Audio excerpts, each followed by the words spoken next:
एक तरफ तो अटैक राइट विंग का है, लेकिन उसके साथ साथ सबसे बड़ी नाकामी हिमाचल की सरकार की है, जो लॉ एंड ऑर्डर के इस पूरे इशू को मेंटेन नहीं कर सकी। तो अब हम लोग जब पहुंचे तो हमारे पहुंचने से पहले हमारे फोटो वायरल कर दी गई, और फोटो ये कह के वायरल की गई कि ये 5 आतंकवादियों का ग्रुप शिमला में घुसा है और इनका काम गड़बड़ी फैलाना है। और ये फोटो इस पूरे अभियान को चलाने वाले संघ परिवार के नेता कमल गौतम के फेसबुक से डाला गया, और फिर जितने भी राइट विंग के व्हाट्सएप ग्रुप्स थे उन पर डाल दिया गया। हम लोगों को यहां तक ये भी नहीं मालूम था कि हमारी फोटो राइट विंग के व्हाट्सएप ग्रुप में घूम रही है। कहीं से खबर लगी तो हमारे दोस्तों ने बताया, तो अब आप अंदाजा करें कि किस लेवल की वल्नरेबिलिटी का हमको सामना करना। ये प्रेस कॉन्फ्रेंस या ये रिपोर्ट जो रिलीज कर रहे हैं, इस रिपोर्ट को रिलीज करते समय संझौली की जिस मस्जिद से विवाद की शुरुआत हुई थी, सरकारी दबाव के साथ साथ जो पूरा संघ परिवार का दबाव मस्जिद के लोगों पर बना,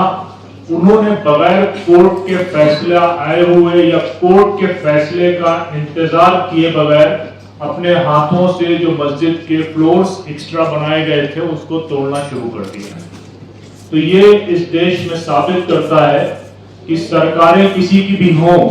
अदालतें कुछ भी कर रही हों, लेकिन एक पैरेलल गवर्नमेंट पूरे देश में चल रही है, जहां पर संघ परिवार की जो राजनीतिक पार्टी भाजपा है, अगर उसकी सरकार होती भी है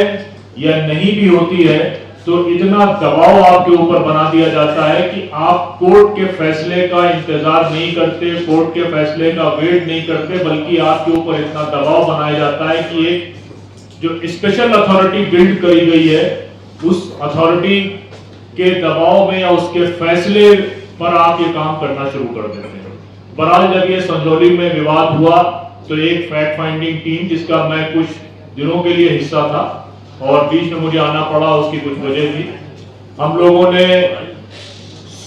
सोलन से इस फैक्ट फाइंडिंग की या इस ग्राउंड पे जाने की शुरुआत करी। सोलन के बाद शिमला, जिसमें संझौली उसका हिस्सा है, और जिस दिन हम शिमला पहुंचे उस दिन टिकंदर जी और उनके साथियों ने एक शानदार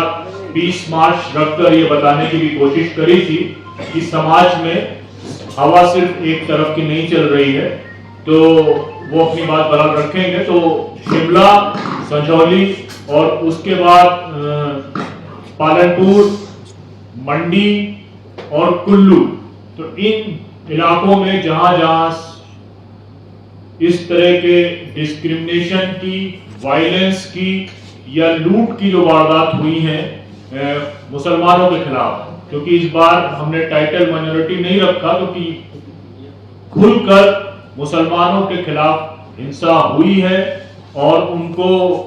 डिस्क्रिमिनेशन का सामना करना पड़ा है, दुकानें बंद करके आना पड़ा है, और जो छोटे मोटे कारोबार करने वाले या जो छोटे मोटे फेरी लगाने वाले मुसलमान थे, उन्होंने राज्य को छोड़ दिया है। तो ये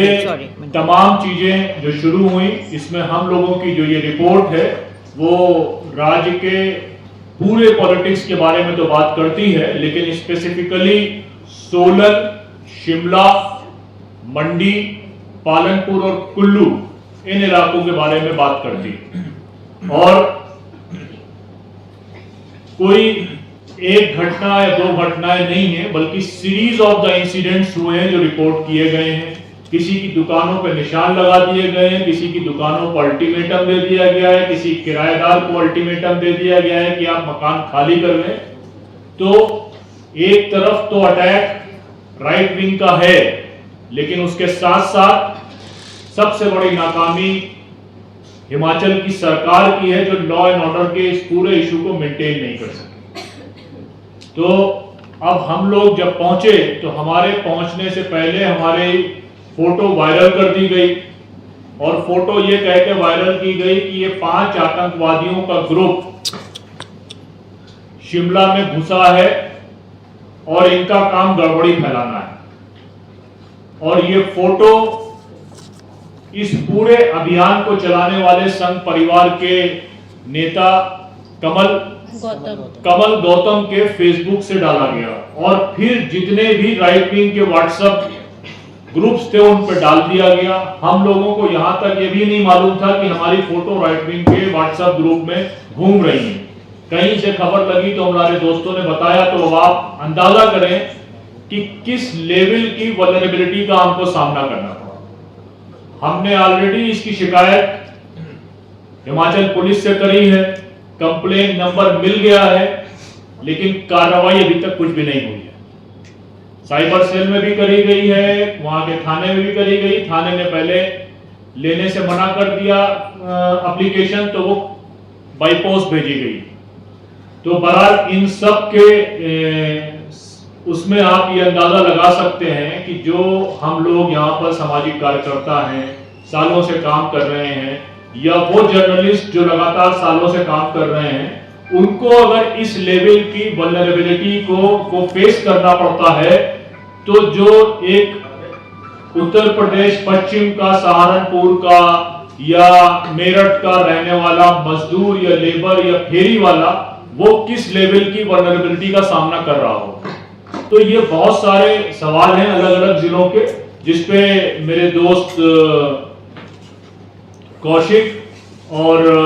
सृष्टि इस पे आगे अपनी डिटेल पे बात रखेंगे। फिर हरियाणा और हिमाचल से आए हुए हमारे दोस्त